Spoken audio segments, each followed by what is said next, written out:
Well, I think we're live. Tameka, how you doing? Hi, good morning. Good to see you, or good Good afternoon, I morning. guess, officially. I know, right? Right at 12 o'clock. And we were supposed to be in person right now at the Buckhead Club doing this panel during National Mentoring Month, but we had to pivot and do it virtually. So thank you for accommodating that. Absolutely. It's good to see your face regardless. And hopefully eventually we'll get out of this back and forth of virtual and in person and just be back to life as we knew it back in 2019. Exactly. A new normal. That's what I've been telling people. We'll exist in a new normal, but we'll continue to pivot and make it happen. And just glad to see you as well. It's been a little while. And, I definitely got to shout out our Leadership Atlanta class. Tameka is a part of the best class ever, 2020, also known as the COVID class. And you are a leader in the community, a leader among leaders. And, wanted to talk to you during National Mentoring Month, a little bit about mentoring and the role it's played in your life. And we appreciate you, signing up to be an iconic mentor auction, part of our iconic mentor auction, to be an iconic mentor, which is something we started during COVID to highlight the importance of mentorship during January, which is National Mentoring Month. And we have leaders like yourself who are part of it and, dedicating their time to help us raise money and also awareness about the importance of mentorship. So I know you really well. You're a good friend of mine. You've always had my back, and I appreciate you for that. But I want our viewers to get to know you a little bit. You have a very long and important title. I think it's VP of Game and an Event Experience at AMB Sports Entertainment, which is a very important role with the Falcons. But it'd be great if you tell everyone a little bit about yourself, about your story, and we'll get started with that. Yeah, absolutely. So I'm Tameka Rish. I'm Vice President of Events and Game Experience, as Kwame mentioned, at AMBSC, and that's all things Mercedes-Benz Stadium, from the Atlanta Falcons to Atlanta United and kind of everything in between. And I've been with Arthur Blank's organization. This is the end of my 17th season with them. So I've been here all of it feels like my adult life has been in this organization. And I'm really blessed to be here because my core values of who I am as a person and Mr. Blank's core values align so closely. So it's been an awesome ride. So that journey is kind of boring to talk about. It can also, almost 20 years can be summed up in a sentence. But when I think about who I am, it's much more than my work life. And, the little girl in me kind of would be surprised at where I am today, but also, I was a big dreamer as a kid. I was going to be an actress and be in Hollywood at the age of kindergarten. Then I transitioned into an astronaut until the Challenger blew up. Those of you that are old enough to watch that on the rolling TV in elementary school. So I always had big aspirations as a child. I did not come from a family with a lot of money. My parents were really young when they had me. And, but I didn't know any different. Like, I didn't realize, like, now as an adult looking at what they raised me off of, I'm astonished. I think the older you get, the more you realize how much things cost. And during the pandemic, I got a dog, and just something as simple as a dog, I'm like, it's caused a lot of appreciation for cost of just taking care of a pet. And I can only imagine the stress my parents had on raising two children in their early 20s with the income that they had. But I was fortunate that I didn't understand. They protected me from that knowledge. And so when I look back on my life and the importance of mentors, my family plays a large role in that, but their worldview that they created for me, even if it wasn't real, it was real to me. I believed I could be anything. I believed I could do anything. I believed through education, I could change my path. And all of those things, I think, are the real importance of a mentor, is giving someone hope and giving them a vision of their future that might not be as accurate based on their circumstances, but that belief and hope we all know can change anything. And, I was the first person from my family to go away to college straight out of high school. And those kind of statistics, like, we hear that over and over again, people who don't think they can do it because they've never seen it. And I think all of those things are why I value mentoring so much. I went away to school to the University of North Carolina. I bleed blue. I'm a Tar Heel through and through. I also got my master's at the University of Georgia. So it's a great day to be a Bulldog. Big win. Big win last night, the national championship. So, you know, I love where I grew up. I grew up in a really small town in the mountains of North Carolina. And, but now Atlanta has become my home. I've been here for almost 20 years, and that's kind of me in a nutshell. Well, thank you for sharing that, and I always try to push people to share their story outside of just their, academic achievements. Too often as leaders, we don't share our story, right? And we put up this representative, and we appreciate that for sharing that. And you're right, it's all about mentorship. I spoke to a donor today, and I was just thanking them for their support. And they shared with me that they were a big sister in our program. And now that their little is in college at Albany State, A student doing really well, right? And it's really what it's all about, is people pouring in to our lives to help us get to the next level. And that's what we do every day at Big Brothers and Big Sisters, is mentor young people and help defend their potential. I was a young person who made a lot of bad decisions, went to prison when I was 17, and I had mentors who came into my life who helped me, become who I am today. So thank you for sharing that. I'd like to dig a little bit deeper into who these mentors are, right? And you hear always people say, "What's your top 5 rappers? Or what's your top 5 this?" Who would be your top 5 list? Not saying anybody's more important than others, right? And we got parents and all these different people. We don't want to offend anybody, but who would you say are your top 5 mentors that have impacted your life, and why? Yeah. So when I think about the top 5, I have a really hard time cutting it down to 5. My mom's family and just alone, I have 14 aunts and uncles on that side. And Wow. I was kind of a community child. My dad comes from a small family. There's only 4 kids in his family, which if I had children and I had 4 kids, I would think that's a huge family. But comparing to my mom's, 4 seems small. So they all had a great impact on my life. I'm a very social person, as you know, and coming from that family is what creates, I think, that personality, spending so much time with my aunts and uncles. But the first one I'm going to give credit to is my mom, and kind of secondary is her sisters. I grew up with a worldview that women work, and women work hard to provide for their families. My mom oftentimes had 3 jobs when I was a kid. My grandmother, I remember her working to close a restaurant when, she was probably close to 70, and shutting down the restaurant at night, and then also cleaning a hotel.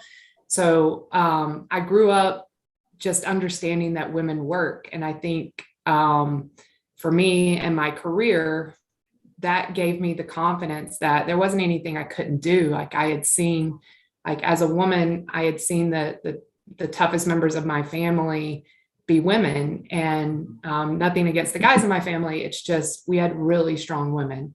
And my mom did everything from sell insurance to run a department in a retail store, to now has been in healthcare for years.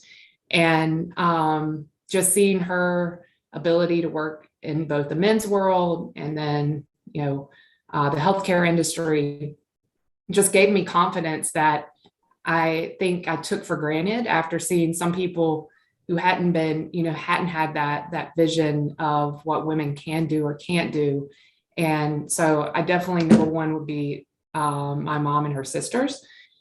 2 would be my dad and his parents. There is no one who had higher standards for me than the 3 of them, and especially my granddad, for my grades. And my dad got an associate's degree, but none of them had a 4-year degree. But they all believed in what public education could do and change someone's life. And my grandparents took me to the library every week. That was kind of our activity. We would go and get books, and we would sit and listen to the lady that would read. That was part of our entertainment. So as opposed to, sitting at home and playing video games nowadays, like we would go to the park for a couple of hours. We'd go to the library. And that was kind of our summer day activities. So Again, things that seemed really normal then, but as you get older and you realize that not everyone had that support system and structure and encouragement, I know those small things were reasons that I was able to ultimately get into college and do the things that I was able to do later in life. And then my dad's sister, Susie, was the only family member that actually ended up going away and getting her master's. She did it later, and then moved to New York City by herself in the early 80s and worked. She just recently retired and moved back to North Carolina. But she was my kind of female superhero. If she could do these things, I could do these things. And so I mentioned being able to see someone like you somewhere that you wanted to be, and she was that for me. The first time I got to visit New York City, and just the awe of like, she lives here, and her career. And although she ended up being, she went into library sciences and worked for the second largest law firm in the world, and that's not at all entertainment. I work in sports; those are very different when you put them side by side. But she did amazing work at what she did, and she did it at a very high level. And those were the things that resonated with me. And so she's always been in my corner. And from a business standpoint, my strongest female mentor. And then my fourth one is a guy named Chris Allen, and he would probably be surprised that I listed him, but he helped me get my start in the sports industry. So Chris was a young guy, just graduated college. He was running the video department at the University of North Carolina. And Chris inherited me. I'd been hired right before it got turned over to him, but he ended up making me his lead student videographer. And over my 4 years there, Chris allowed me to bring in an all-female student staff and video operations for the football team, that's really, we filmed every practice, every game. We did all the cut-ups of every plays. We did, it's a very football-centric role and a very technical role, and very few females still today work in this space. And, for 20 something years ago, to have an all female staff in the ACC for a student staff was a very impressive and forward thinking mindset. He didn't do it totally because he was trying to create opportunities for women. These women were doing great jobs at what they were doing. It wasn't, he didn't settle. It wasn't like our staff was. But he created opportunity and gave us a chance. And again, the lack of appreciation of a dollar in that mindset. Chris had a full-time job, so I thought Chris was rich. And now looking back, Chris was probably making about $35,000 at the time. And he would take me to lunch and pay for it every time. And I mean, we went to Mexican a lot. And, I thought Chris was loaded. So I really appreciate all the sacrifices of Chris doing lunch with me and giving me advice and just having patience and allowing me to grow under his leadership. And then my fifth one would be a guy named Jim Smith. And Jim is the guy who hired me for my first full-time role. And I worked with him. I worked under him for 12 years here at the Atlanta Falcons. And still today, if I have an issue at work, or if I were going to consider coming to work for you, Kwame, or if any work-related decision, I would call Jim Smith. He has been there. He will pick up the phone. He makes sure that he is available to provide as non-biased advice as you can when you care about someone and you're passionate. But he has been an incredible resource for me. He's been the steady throughout my professional sports career, and someone that I respect a ton. And I cheated and added a sixth one. The lady by the name of Deborah Richardson, and Deborah is my mentor. And my non-work life, I try to focus on advocating for those who've been impacted by human trafficking. And you're never too old for a mentor. Deborah and I met on our work for the Super Bowl here in Atlanta. And she has been an incredible just advocate. She's the first person who started fighting with Mayor Shirley Franklin on getting laws changed here in Atlanta around trafficking in the 90s. She was part of this original civil rights movement. She's been in Atlanta forever. She just now took a job in Colorado as the head of the NAACP there. in Colorado, but she's been a huge resource for me. She's given me platforms to use my voice to try to create an impact in that space. And so I love Deborah. I'm so grateful that she took the time to spend with someone to try to continue that journey. But that's my list. That's a top list. That's a really good list. And it sounds like everybody is still around, right? That you talked about. And I always tell people, like, except for my grandparents. Okay, your grandparents are no longer living. Yeah. But I always, encourage people to reach out to those mentors, because sometimes we forget and we get busy and we don't, think about those folks and give them their flowers while they're still here. You mentioned one thing about trafficking, and I know you do a lot of work in that space. Where'd that come from? Like, how'd you get involved in doing that kind of work? Yeah, so since I was a kid, I've had a passion to advocate for those who have been sexually abused. And roughly mid 2000s, I saw a documentary on human trafficking and the impact here in the United States and the United States impact around the world. It's a documentary called The Playground Project. It's done by a lady named Libby Spears and George Clooney. And after watching that, you've heard the saying, you can't unsee it.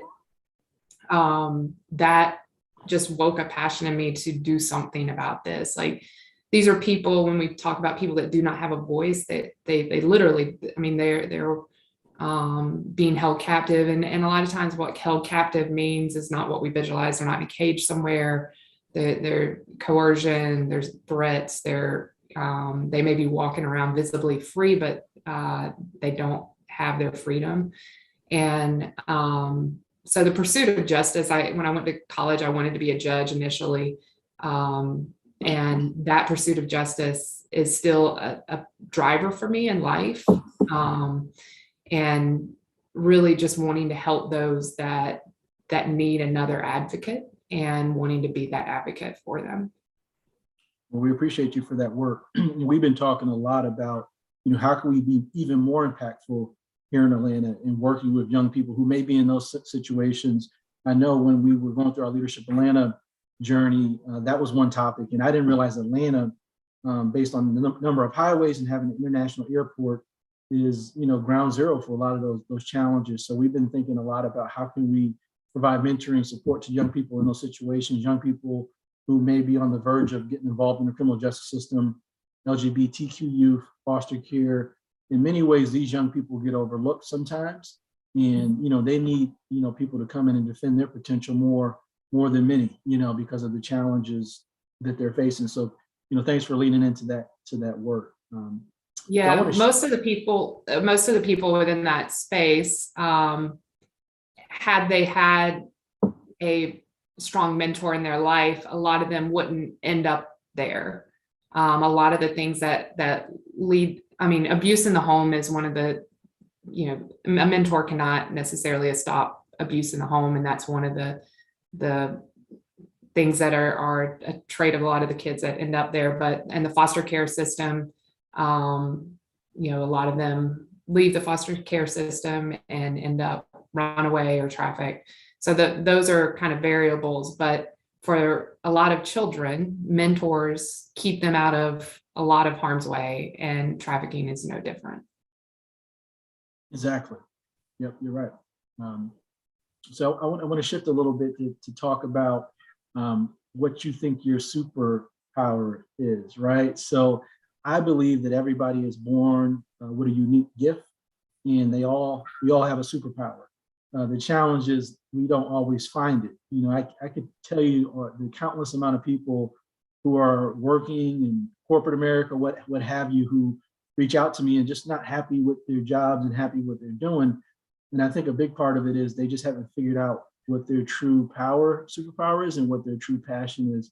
Because until you find that, you're going to be sort of, out there doing things that may not tie directly to what you're motivated to do. I was lucky to find my passion and superpower in a tough situation.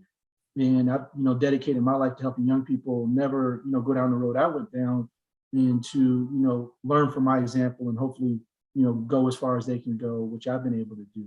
But that's one of my superpowers. My second superpower is I have really good ability to jump. Like I can jump really high, and I do kind of crazy tricks on Instagram with my jumping ability. But what would be your what would you say? Hopefully you're making some money on YouTube off of those. No, You, just for you got to fun, get you some good videos and make a few dollars off the crazy jumps. No, I got to, get some, advice on how to do that. But yeah, ask your son. He can probably help you out. Yeah, I know, little KJ. He's 8. He's on there more than me. But what would you say your superpower is, or superpowers? Yeah, I would say the ability to connect with people. Having grown up in such a broad family, I've been around all different types of people from all different backgrounds just within my own family. And that helps me to connect of my different family members. There's people that have had challenges with different things. I've, a cousin that struggled with addiction, just different things that that hit close to home. So being able to connect and have empathy for different folks that may not look like me, they may not know when they sit down with me, when I'm in a brothel in the Philippines, that this young girl may not understand that her story connects, that, I can appreciate why she's here and how she ended up here, because when I see her, I see someone that I know and love. And I think that is one of the reasons I'm so passionate about some of the things that I am. We have a program on the West Side called West Side Works, and it's a workforce development program for people that need a second chance at workforce entry. So 70-something% of them are felons, which is almost a death sentence for your workforce at that point. Career reentry is really hard with a felony. And when I haven't got to work in that program in a while because of now with so many events at the stadium, but when we were building the stadium, we worked there. I call it Falcons Fridays. And those were some of the best 4 hours on Fridays that I've spent in my almost 20 years here, was sitting and listening to guys, their life and kind of how they ended up there, and trying to encourage them that, if we can't move on from our past, we'll never have a future. And when I sit and talk with those guys, I see uncles, I see, cousins, I see people that I know are good people. I know they're some of the strongest people that I know, but they have bad circumstances. And so I think that is probably one of my biggest superpowers, is the ability to empathize and try to help people have second chances. That's amazing. I always say that someone who may be involved in the wrong type of activities, once you get their character to change, their characteristics are very useful in work, in life. They're problem solvers. They can figure things out. They know how to push through tough situations. It's just you can get their character to change, and most people don't think about it that way. And I'm glad that you're leaning in that work, and the work that you all been doing. The Arthur Blank Foundation on the West Side has just been amazing, and we're glad to be a part of it. So what I want to do as we wrap up the interview is talk a little bit about the Iconic Mentor Auction. Again, thank you for being a part of that, where you all can bid on Tameka to spend an hour with her and get to know her and learn from her. Before I get into that, who asked you for the most tickets? Is it in the Leadership Atlanta? Is it Clyde? I had to have an idea. It's probably Clyde. Most tickets? Yeah. Clyde has never asked me for a ticket. Yeah, I said, okay. Maybe I give Clyde a hard time, so.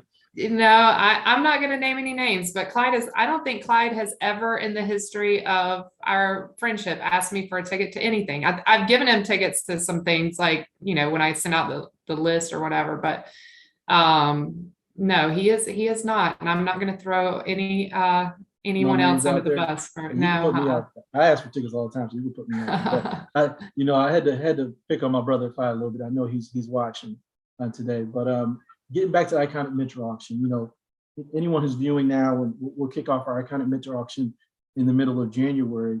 Why was it important for you to be a part of the Iconic Mentor Auction and to support the work that we do at Big Brothers and Big Sisters?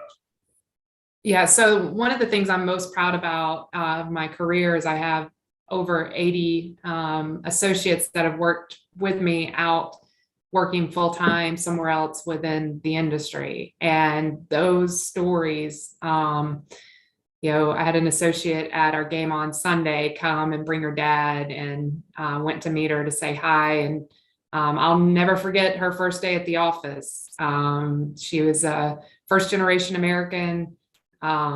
She has a heart the size of Georgia, but was just trying to get her opportunity. I remember we sat trying to get her a car that would make it to work every day, and trying to figure out how, you know, her budget was going to work. And now it's crazy how God works. I mean, this was an associate that was struggling financially to even make it to work, and ended up working for an organization that gave her a company car. And so it's just awesome to see kind of how life comes full circle. And those are the things I'm most proud of, because that's generational change, like what she'll be able to do for her kids and their lives, and the lives of other people's. I mean, she's a mentor and she helps other people. And those are the things I'm most proud of, is to be able to have that impact on someone's life, that then the ripple in the pond just goes bigger and bigger and bigger, where they want to have impact on other people's lives. And so to be able to mentor people within the sports industry, or young girls that are trying to just do something they've never done before, those are things that make me incredibly proud of the work that's done. When we die, and I remember I talked to a coach who had spent his whole life in coaching and very successful, and he was getting ready to retire. And I was kind of naive and just like, you know, how exciting are, you know, your career? And he's like, I wish I hadn't done this.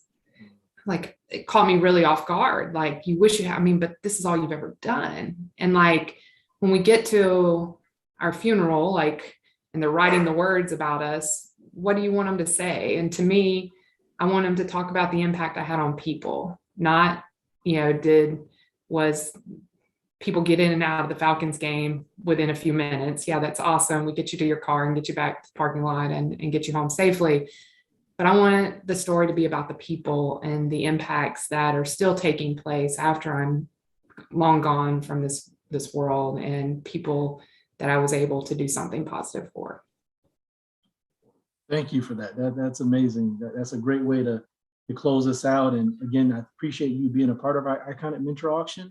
For those who are watching and want to bid on Tameka and our other Iconic Mentors, you can go to our website, bigbrothersandbigsisters.org, metroatlanta.org, and go to the IMA page, Iconic Mentor Auction. We have Ross Brewer, who's the CEO of Walgreens, Chris Womack, who's CEO of Georgia Power, Paul Brown, CEO of Inspire Brands. So we have a great list of leaders that you can get to know and spend some time with and bid on, and support the work that we're doing every day to defend the potential of young people here in Atlanta. So, Tameka, I want to thank you again for spending some time with me. It was good to see you. And I know I'll see you again soon in person, but we appreciate you. Thank you, Kwame. Thanks for having me. Thank you, Big Brothers, Big Sisters, for all the work you do here in Atlanta and around the country. All right. Thank you.